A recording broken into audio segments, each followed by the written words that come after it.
Tonight, a major military announcement in Kitchener. What you do here in Kitchener matters, and it matters a great deal. It matters to our national security, it matters to our sovereignty, and it matters to our credibility with our allies. The defense minister in town with big news for a local manufacturer. Excellence in Elmira. Oh, we're so excited. Let's go. We're taking it all, baby. The best in women's university hockey. If you're able to get in the rink this weekend, you're going to see some wonderful hockey. Facing off in local rinks. Plus, getting to know the faces behind a life-saving line of work.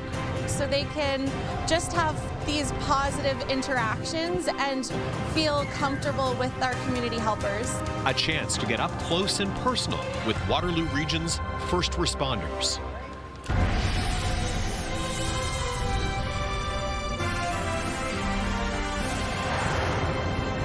Good evening. A big contract for new military weapons is coming to Kitchener. The federal defense minister was in town today announcing $300 million for Colt Canada to produce tens of thousands of new guns for the forces, part of a broader plan to scale up the military's equipment. CTV's Jeff Pickle has more on this announcement tonight. Jeff, sounds like there may be more opportunities for local military contracts as well in the future. Well, Tony, Prime Minister Mark Carney has made it clear his government is investing heavily in defense, and they will be looking within Canada to fill as many contracts as they can. So for local tech and manufacturing companies, a whole new business model may be opening. Today in Kitchener, a massive announcement from the federal government. Today, I'm very pleased to announce that the Defence Investment Agency has awarded Colt Canada with a contract to supply the Canadian Armed Forces with up to 65,402 assault rifle systems under the Canadian Modular Assault Rifle Project. That is unbelievable. Over 65,000 rifles with a value of approximately $307 million and includes adding up to 70 new jobs at Colt's facility. But the assault rifle is arguably the most decisive and critical tool at a soldier's disposal. Also today at the University of Waterloo, the defense minister reaffirming their commitment to advanced research. Quantum computing will reshape the battle space, putting compute power on the front lines with firepower. The spending comes with Prime Minister Mark Carney's pledge to invest 5% of the nation's GDP in defense by the year 2035. Obviously, we've been very reliant on our neighbors to the south for years and years.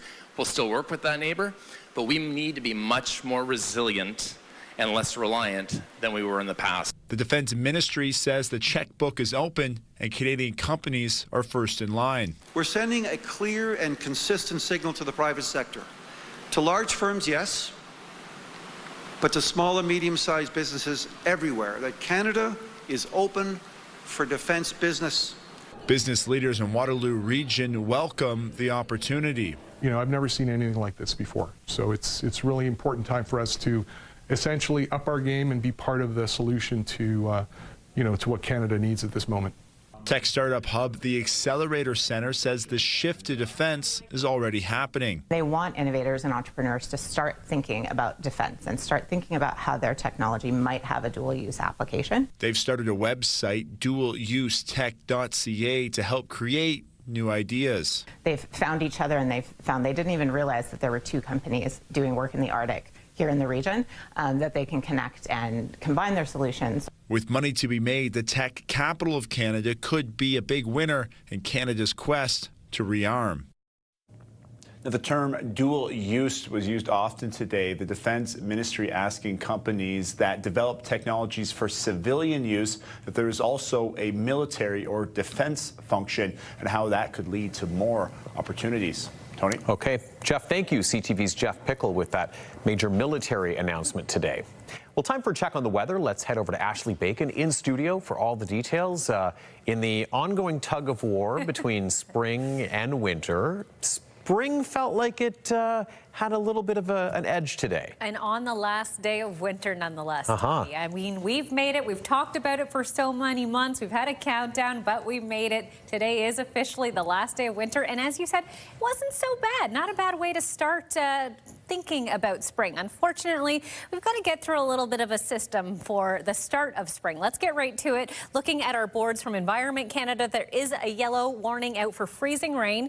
2 to 5 millimeters of accretion expected. This is going to come in early tomorrow morning and last through most of the day. But the good news is temperatures are expected to rise tomorrow, which means if there is any accumulation, not likely to stick around, but it could make for a little bit of a messy commute first thing tomorrow.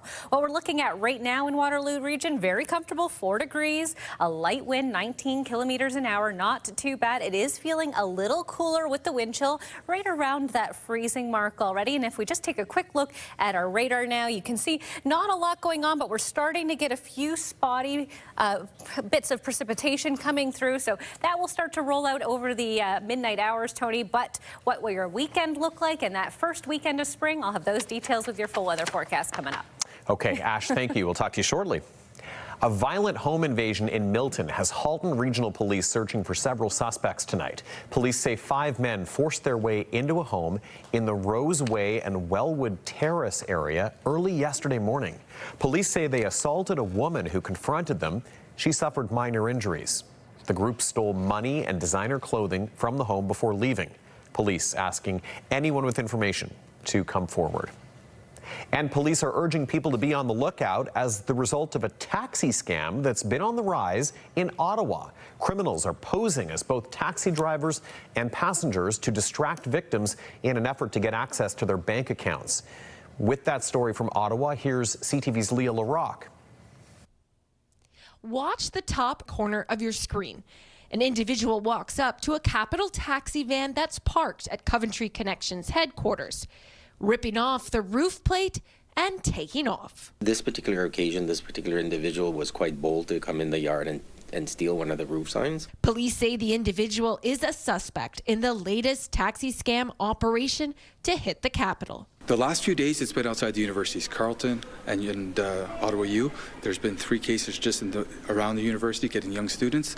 They've also hit outside of Walmart. They've hit outside Billings Bridge. It works like this. Individuals posing as a driver and customer pull up to a victim, claiming the taxi driver can't accept cash, asking the victim to pay with their debit in exchange for cash. You punch in your PIN, they give you a different debit card that matches your bank, trying to fool you.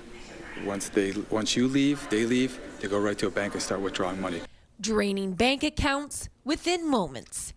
Police are reminding residents that every legitimate cab will always have a roof sign, an ID number, and a taxi plate, and they will always accept cash as payment. You're taking money through the credit card from the passenger. Abdul Sakour is warning his fellow taxi driver about the scam. I'm 71 years old and retired life, but I'm very happy with the passenger. They are my friends and my family like that. As for customers, they say they will always check their ride. You have to be so cautious with everywhere you go now. Yeah, you're always on the lookout. You hear all these horror stories. I look at the operator ID to see if it looks like the person, and sometimes if I'm really not comfortable, I will try and see what I can find online. Leah LaRocque, CTV News. Gas prices showing no signs of coming down today, and they skyrocketed as well for drivers in the UK and right across Europe after strikes by Iran on key pieces of energy infrastructure in the Middle East. In Britain, prices soared more than 20% today, and in Europe, they've more than doubled since the conflict began. CTV's Heather Wright has the latest on the conflict from Dubai. An explosion near a Saudi Aramco site in Riyadh lit up the night sky, one of several sites targeted by Iran as this war spreads to energy sites in the Gulf. Iran is retaliating for a strike that hit its South Pars facility on Wednesday. Attacks were reported in Saudi Arabia, Qatar, and in the United Arab Emirates. The attacks on energy infrastructure have rattled markets and are leading to concerns about disruption to the global supply chain, with energy prices jumping 10% this morning. Will backfire politically. Today, foreign ministers from a number of Middle Eastern countries met in the Saudi capital. So far, they have not responded militarily to Iran's attacks, but warned that could change. As we have stated quite clearly, we have reserved the right to take military actions if deemed necessary.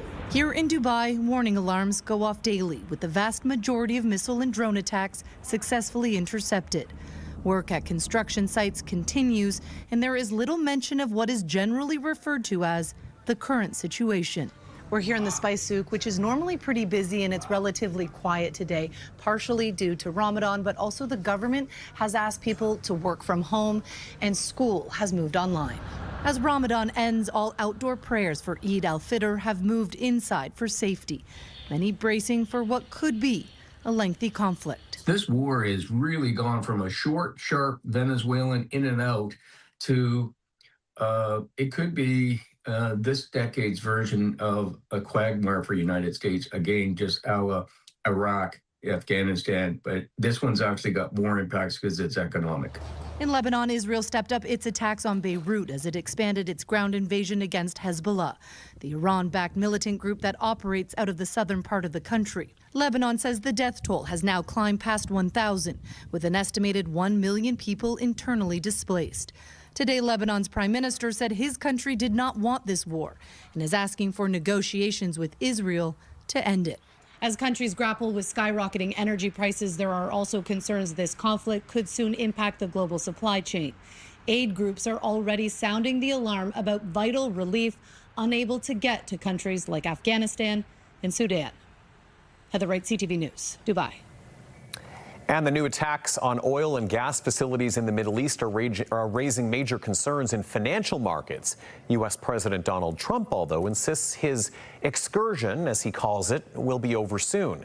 His comments came during a meeting with Japan's new prime minister. With more on that, here's CTV's Joy Malvin.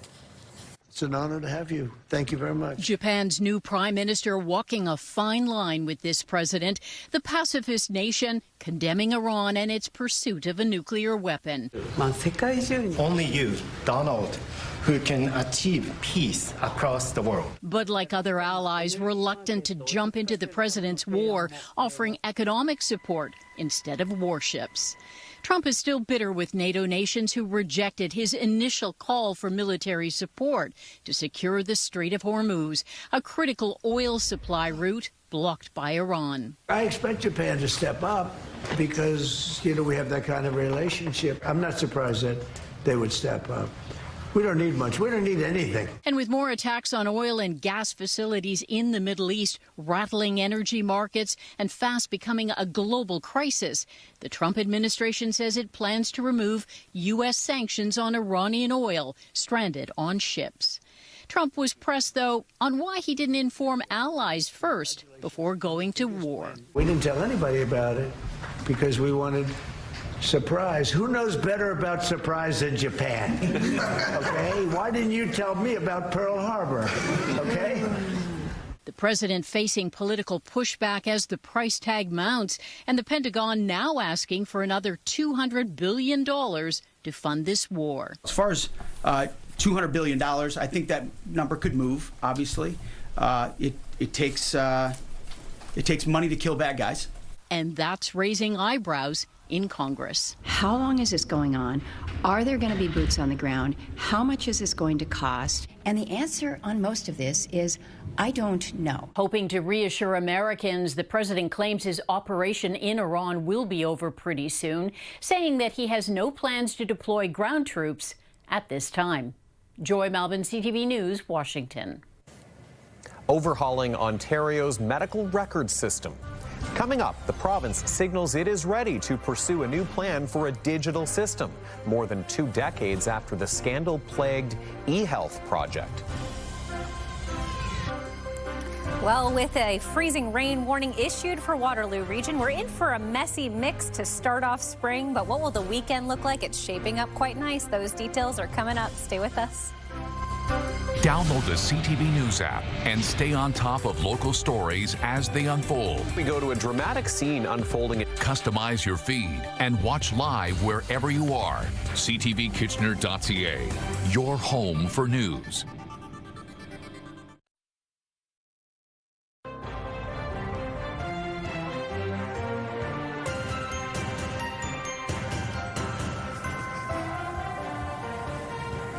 The province is working to update its medical records system. It's part of an effort to improve primary care for patients across Ontario. CTV's Siobhan Morris has more. It's the sound of each visit to a new doctor Answers to all the questions you've been asked as a patient before. The province wants to end all that. Advancing a new province-wide primary care medical record system. Most doctors are using some version of digital systems, but they don't always connect, complicating sharing test results, allergies, and your health history. When that information is missing, it can not only lead to safety risks, but it can also lead to unnecessary repeat tests and delays in care. If this sounds familiar, it's because it is. The Liberals started the ball rolling on a digital health system, e-health, in the early aughts. By 2009, $1 billion was out the door with little to show for it, and the then health minister was forced to resign. By 2016, Ontario had spent $8 billion on digital records. Well, the current health minister hopes to avoid those blunders through a market sounding exercise. It's really talking to vendors who are interested in working in the space. So do you have the capacity to do this work? Show us what that would look like and how do they talk together when we have multiple systems. The Liberal health critic and former ER doctor skeptical after a data breach at Ontario Health at Home. We are still reeling from the fact that this government was shaken down by criminals for a ransom that was paid with taxpayer dollars. And the government is now asking us to trust them again. This process is really just beginning. There's no timeline to bring this digital record system online and no price tag attached to it. There is new money coming for primary care in the provincial budget next week. An additional $325 million to further expand primary care and connect everyone in Ontario to a family doctor or primary care team by 2029. While the opposition says that's an admirable goal. What happens when your family doctor retires or closes their practice or moves somewhere else? Lennox wants a plan to keep patients attached to doctors. Not just, one time so we can announce it before an election year. Siobhan Morris, CTV News. Workers at 3 supervised injection sites in Toronto say provincial cuts to other programs could lead to more strain at their locations. The Ford government cut funding for 7 supervised drug consumption sites in Ontario. In Toronto, the move likely means 3 sites which are funded by donors will remain. Workers at those sites are concerned the change will further strain their resources and lead to more overdoses and open drug use. The province says it will initiate a 90-day wind-down period to give the 7 defunded consumption sites time to transition. New data from Statistics Canada is outlining the impact screen time is having on kids. Researchers studied the same cohort of kids in 2019 and 2023 and found 44% followed the Canadian Pediatric Society's screen time guidelines. They are 2 hours for kids between 5 and 17 years old, 1 hour for kids between 2 and 5 years old, and no screen time for kids under 2. Those who followed the guidelines were less likely to have anxiety, wear glasses, or have difficulty learning, remembering, and making friends. We used to be ranked 5th in the world, but over the years, Canada's place on the World Happiness Report has continued to slide. Now we are in 25th place. But what's causing that decline? And is social media having an impact? CTV's Peter Sperling has more. Fun with family outside, a recipe for happiness. It makes me happy that I get to skate with my grandma.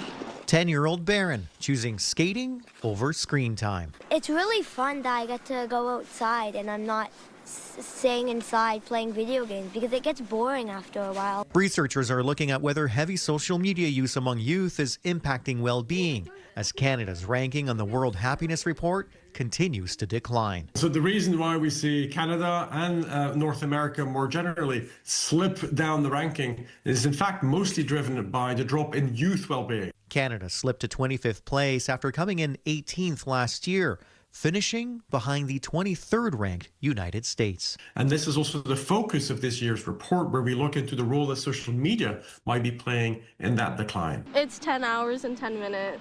Trina Chu, an Algonquin College student, says she spends more than 10 hours a day on average on her phone and says it does impact her happiness. I tend to doom scroll too, to kind of boost up my serotonin and my dopamine. It's something experts at CHEO are also noticing. Before screens ever came along, people seemed to be happier and people connected with that which they really needed.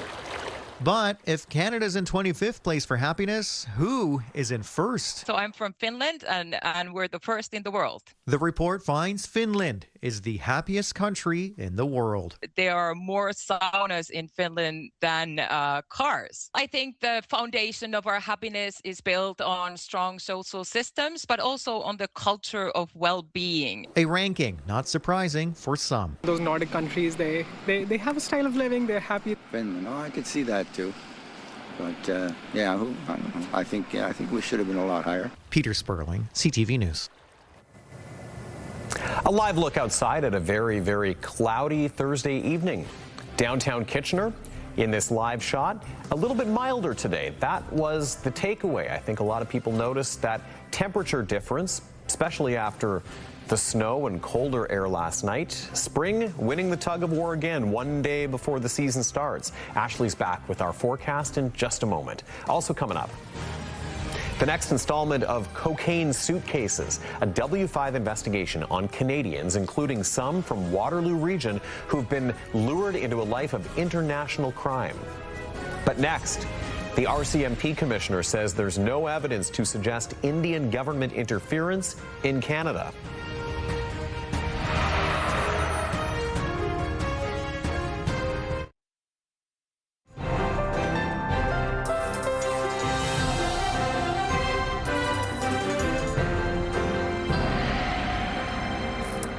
Ms. Bacon is back with our weather forecast as we enjoy this final day of final countdown, as winter. They say. The comment was made. Are we matching? That comment, we are matching a little bit tonight. That comment being a text from my mom. She said, "Did you and Ashley purposely match today?" Yes. It's true. Leanne, Ashley, and myself. We try to have a little cohesion here and there. We do. You know. Kind of having a final day of winter, deep blue and Yes. charcoals, and we're ready for spring colors and spring weather. I figured it was the last day I could wear my snowflake earrings. You know, I'm really ushering in spring from tomorrow. Ashley's earrings are the Easter egg of her personality. The other day, she told me about 4 hours after I had first seen her that her earrings had dragons on them. They did. They were so cool. Thank you. I'm going to be paying more close attention now. I try to match the mood. You're to my full of jewelry. surprises. Well, we try to keep Mother Nature just at bay, but of course she's full of surprises too, Tony. Yeah. And we got lots to talk about. So let's take a quick look outside. You can see skies are a little bit gloomy out there, but nothing too major happening at this stage. It is going to continue to be like this for at least the next few hours, but overnight we are expecting a system to bring with it rain, freezing rain, and potentially some flurries. Just to cap off winter as we've known it this entire season. Unpredictable and a little bit, just a little bit too cold for some. But for me, I'm looking forward to spring. Let's get into our alerts board because we do have a lot to talk about tonight, starting with a freezing rain warning, a yellow warning issued by Environment Canada this afternoon. We're looking at potentially 2 to 5 millimeters of ice accretion through the morning hours. Of course, it can cause slippery roadways and walkways. The commute tomorrow might be a bit of a messy one, so do be prepared for that if it does happen. Taking a look at our future cast, this will paint a better picture of what we're looking at. Right now, lots of cloud cover, as we just saw through that beautiful live shot. That's going to continue to push through over the next few hours. We will see some clear spots overnight, but by the time most of us are waking up in the morning, we're going to see that band of precipitation move through. And early, if you're an early riser like myself, temperatures might still be below zero or right at that freezing mark. And that's really when that ice could be an issue. As we get through later in the day, rain is expected through the day tomorrow.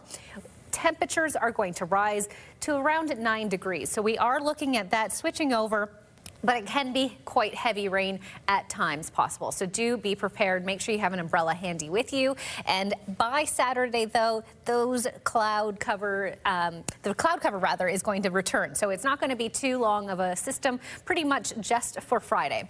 As we look to what's happening across the country right now, rain in Vancouver, 10 degrees, 16 in Calgary, with a bit of sunshine picking up. 13 in Regina, 4 in Winnipeg, in the nation's capital. We're sitting at 1 degree and a bit of sunshine. sunshine. In St. John's, -4 and a bit of cloud cover as well. Here at home, we're sitting at 4 degrees, but it's already starting to feel a little cooler with the wind chill, just down to 1.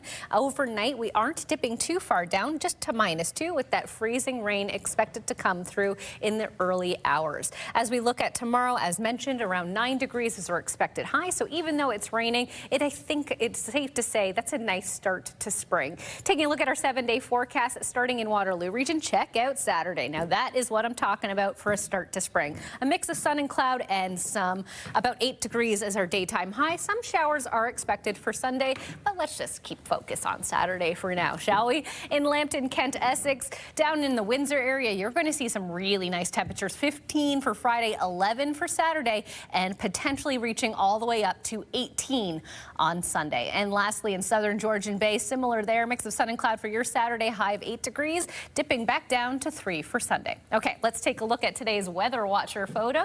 And this one is of Holly. Andrew, her best friend, Andrew, I'm assuming. This is his pup, Holly, who says she chooses a special chunk of ice for her walks, but this might be one of the last ones on this very last day of winter. Holly looks like she's got an amazing personality. I love that. Just trotting down the path with a big chunk of ice. It's her perfect little bit of ice. Holly's saying, winter, I got you. Yeah, I think we have a winter fan in Holly, for sure. We do, and in a lot of doggos in our lives. Yes. All right, Ash, thank you. Thank you. The RCMP commissioner says there is no evidence to suggest India is currently conducting any foreign interference in Canada. Mike Duhaime made those comments in an exclusive interview with CTV News today. CTV's Abigail Beeman reports.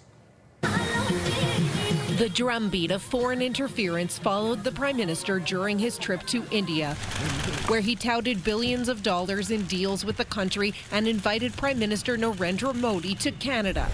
Right before he left Canada, a government official said India was no longer involved in foreign interference. A claim that saw pushback from the intelligence community, 6 in Canada who say they are still targets of violence, and eventually, while taking questions after leaving India, from Carney himself. I would not use those words. Okay.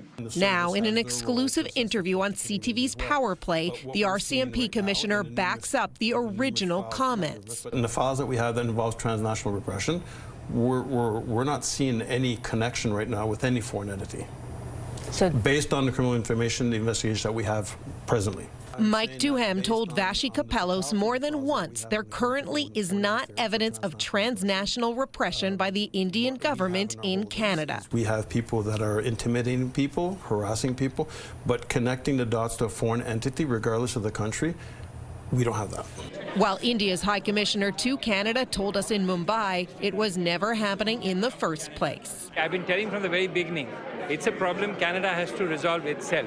I'm just saying it's not a question of no longer. It was a never happened. Canada's spy agency has called India one of the main perpetrators of foreign interference and espionage, according to its most recent annual report. During the Prime Minister's trip, CSIS doubled down on that, saying its threat assessment has not changed. CTV News has asked again, in light of this new interview, whether India is still considered a main perpetrator.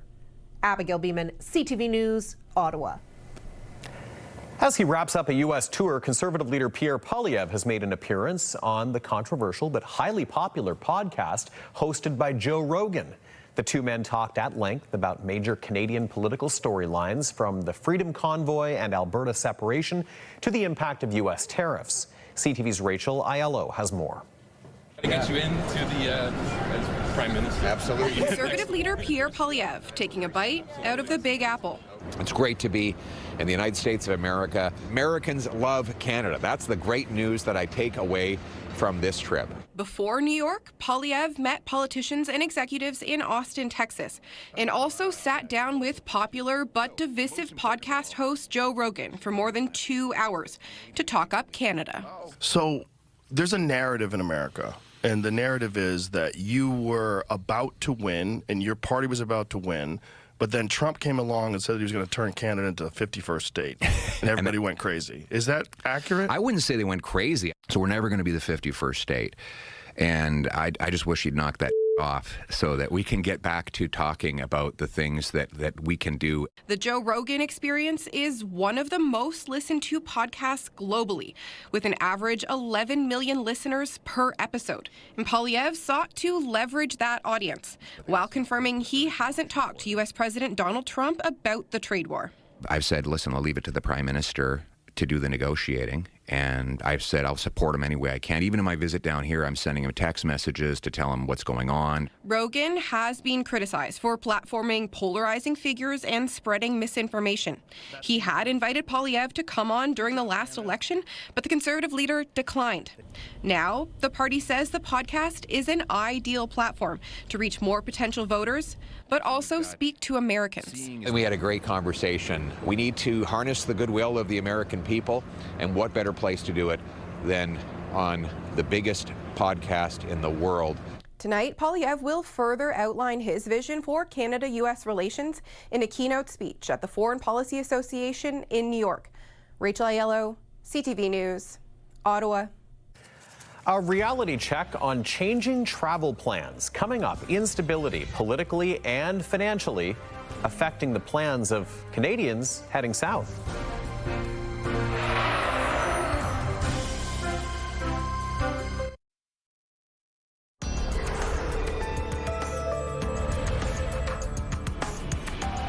For Canadians trying to escape a never-ending winter with a trip down south, it's been an unusual year. Global instability has meant fewer options and sky-high prices. CTV's Judy Trin reports on how travelers are adjusting. Your luggage is taken care of. This retired couple is booking their flight to Asia and their cruise a year in advance. Japan and then Southeast Asia. And we're really looking forward to Japan. But buying tickets early is already costing more than expected. Prices go up 20-30% on flights for the summer, so people are starting to plan a little earlier and really hoping that they capture those savings before the prices go up even more. The war in the Middle East is driving up the price of jet fuel. The average weekly price has climbed to $175 US a barrel, compared to $99 the week before the war on Iran began. Air Canada, WestJet, and Air Transat have already increased their fares. Other international airlines have tacked on fuel surcharges or reduced their routes. From the Middle East to the Caribbean, it has been a tumultuous travel season. Power outages and food shortages in Cuba forced airlines to suspend flights. Cartel violence in Mexico's Puerto Vallarta scared away some travelers, including these women who paid $500 more for their vacation package in the Dominican Republic. When they didn't have gas and power, that's when it went up, but not for Cuba because we couldn't go. Yep. And then that's why we're going to Punta Cana. Even we wanted to go to Mexico. Despite global conflicts, some travelers remain determined to see the world. We're at a point in our lives where either do it now or never. The low Canadian dollar is also having an impact. The loonie is currently hovering at about 73 cents US, where it's been stuck for the past 3 years, leading Canadians to choose destinations where their money goes further. Judy Trin, CTV News, Ottawa. All right, recapping our top stories, Leanne Evans in studio with all the latest, including a big military spending announcement for a Kitchener company today. Yeah, Tony, the federal defense minister was in town announcing $300 million for Colt Canada. The money will be used to produce tens of thousands of new guns for the forces, part of a broader plan to scale up the military's equipment. The Prime Minister says his government is investing heavily in defense and will be looking within Canada to fill as many contracts as they can.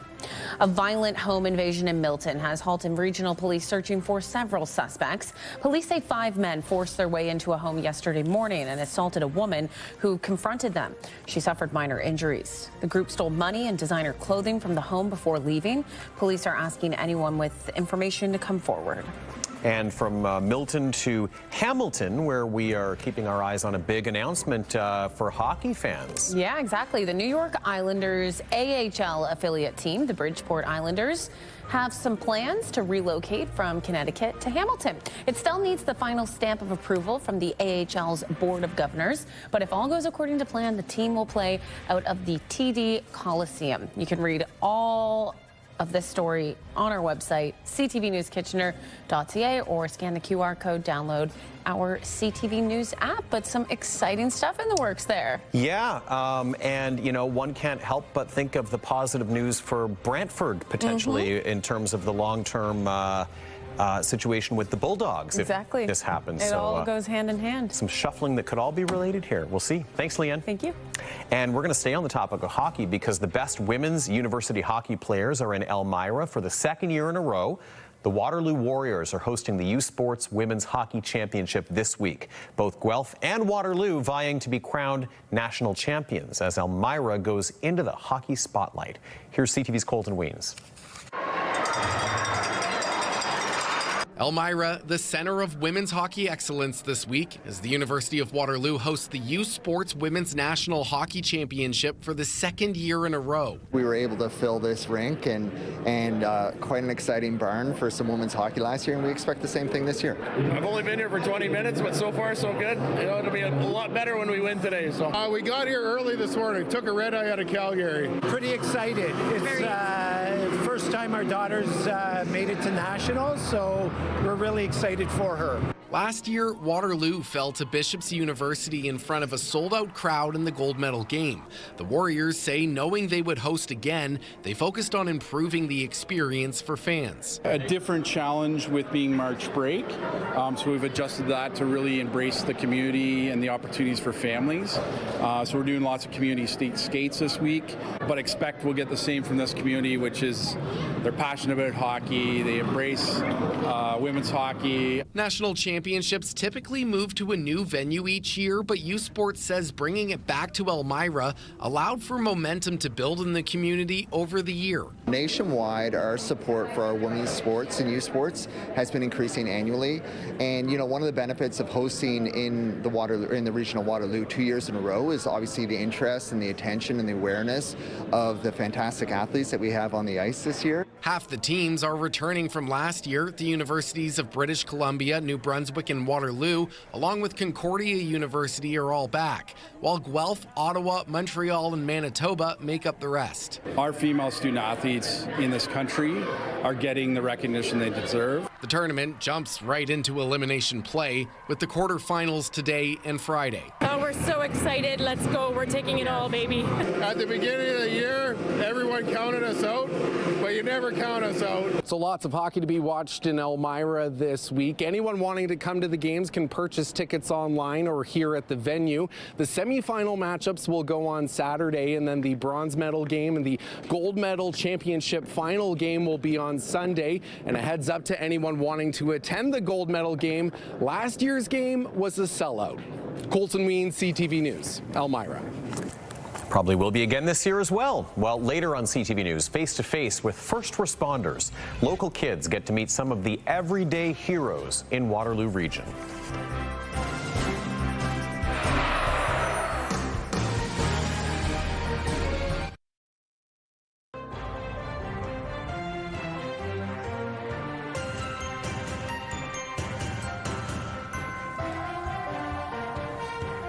A W5 investigation has exposed how some Canadians have been lured into carrying drugs around the world. Now, Avery Haynes digs into the social media playbook being used by criminals. Arrested at 19 with 25 kilos of cocaine in her suitcase, Jade is allowed one phone call a month from her prison in Hong Kong. If you plead guilty, they will give you a lesser charge. I'm pleading not guilty, Mom. Okay. A timer counts down her 10 allotted minutes with her family back in Cambridge, Ontario. Okay, all right, time's up. Love you. Love you, baby. Bye. I love you. Bye. Bye. Love you. Inside the laptop Jade left behind, a digital roadmap to how she was tricked. Her mum Nadiria and dad Gary show her Instagram messages, responding to a job offer for an international package shipper. We pay your flights, accommodation, food. The job pays $5,000. And she says, dude, this seems like a dream. Like it's not even real. Yeah. As long as you're above 18, no criminal record and valid passport, you're good to go. She's a bit skeptical here. You're telling me, okay, so how do I know this is legit and I'm not about to get kidnapped? Jail is the last thing on my mind. If she finds friends to join the team, she'll earn $250. She's instructed to send a video verifying her address. Oh, it's so awkward. Oh, my door. Oh, we got it. She's so inexperienced that he explains basic travel information in a voice message. You'll get on the plane, they'll give you a menu. She writes, "This is luxury. I feel too poor to have this." It's sickening. He's just rolling up a snowball and tossing it in hell. Jade is one of 4 Canadians recently arrested in Hong Kong with a total of 100 kilos of cocaine in their suitcases. I visited each of them in different Hong Kong prisons. We couldn't record anything inside, so I just had to frantically write out notes. Omar, who turned 21 behind bars, is from the same region in Ontario as Jade. I asked him if he thinks recruiters are still targeting young people. He said, "I know they are. I know that they're trying to get more people, and they're going to end up in prison just like me." All 4 Canadians told similar stories. They were flown on the same airline, booked into the same hotel in Hong Kong, required to check in every 2 minutes after landing, and told to use the serial number on currency as a password for picking up and handing off suitcases. So why Hong Kong? There is a huge demand for it. It's expensive, and people pay a lot of money for cocaine. Private investigator Melissa Tan has researched cases of foreign drug mules and says cocaine here goes for about $200 a gram, more than double the cost in Canada. Cocaine users in Hong Kong are actually the affluent, lawyers, bankers. Hong Kong has some of the longest prison sentences in the world for drug offenses. Unless the 4 Canadians can prove they didn't know what was in their suitcases, they face life behind bars.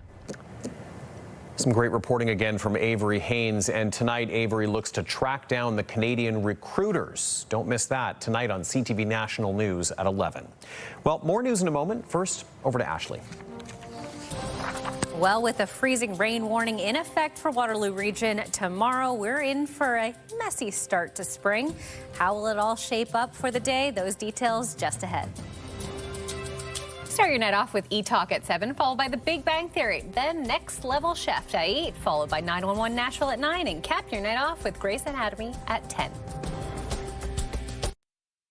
Lured by lies, trapping Canadians. She's a 19-year-old girl. W5 uncovers a crime syndicate, hunting for traffickers. They just asked me to find people for them. Watch W5, Saturday at 7 on CTV and Crave.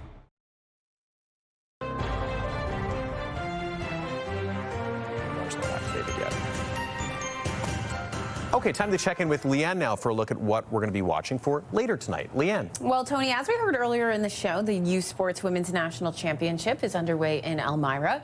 Tonight, a face-off between 2 local teams. The Waterloo Warriors taking on the Guelph Griffins at 7 p.m. in the quarterfinals. And these 2 teams are very familiar with each other. They've met 6 times this season, with the season series tied at 3s. Of course, someone looking to break that tonight. We'll have the highlights at 11:30. Tony. Love the local involvement there, Leanne. Thank you so much. Lots to look ahead with when it comes to hockey. And of course, it's that time of year where spring weather, playoff hockey, it kind of just goes hand in hand. I mean, the Rangers are yes. Last home game is tomorrow night, if you can believe it. It's all happening so fast. And like you said, it's going to be a bit of a messy mix when it comes to weather. Let's take a look at our wake up weather board. We know that we're under a freezing rain warning for the overnight hours. Good news is temperatures expected to go up pretty quickly tomorrow morning, Tony. So the freezing rain should convert to rain and then continue as rain through most of the day. So it will be a wet start to the day. You want to make sure you give yourself a little time to get out to where you need to be safely. Yep. I thought it was April showers, but I know. March, April showers bring May flowers. We'll take it. It's still spring-like. Absolutely. Finally for us tonight, fire trucks, ambulances, police cruisers, they were packing the parking lot at the St. Jacobs Market today, but not for an emergency response. It was First Responders Day, which followed families to get an up-close experience with the vehicles and the people that keep the community safe. Here's CTV's Spencer Turcott. Usually when you're posted up in a police cruiser, it's not a good thing. But this young one is all smiles. You like it? Yes. So what's with all the police cars, fire trucks, and ambulances? It's a March break event dubbed First Responders Day at the St. Jacobs Farmers Market. I know what's behind you. What's behind me? Ambulance! So we use this chance to let the kids play around with the equipment, and they get to see some of the cool technology that we have. Families get a hands-on experience with the tools and become more familiar with what first responders do. It's also a great time to ask us questions, because not very often are we able to answer the questions for the public, because we're responding to emergencies at the time. Families see the value in it too. Yeah, we need these people and this equipment to help in the case of an accident. Some are even eyeing a career in the field after today's exposure. A police officer. Others are here to admire the massive vehicles and see what they're capable of. It's perfect for this guy because he's obsessed with all forms of transportation right now. There are also kids who are just speechless. Is it heavy? Yeah. But there are some important lessons to be taught as well. And over here, we've got our air tanks. So as of January 1st, 2026, there are new laws regarding carbon monoxide alarms, which requires if you have a fuel burning appliance or an attached garage, you need a carbon monoxide alarm on every level of your home. Aside from the lessons, the most important part of the day is building relationships, starting with the younger generation. So they can just have these positive interactions and feel comfortable with our community helpers. Spencer Turcotte, CTV News, St. Jacobs. I said it. It sounds cliched, but everyday heroes is truly what our first responders are, putting their lives on the line every single day. Absolutely. And that next generation looked super cute in the outfits, too. It's nice to see it through their eyes, isn't it? Absolutely, yeah. Experience the fascination all over again. Absolutely. That's going to do it for us tonight. We will be back here with you tonight at 11:30, right after CTV National News. Have a good evening.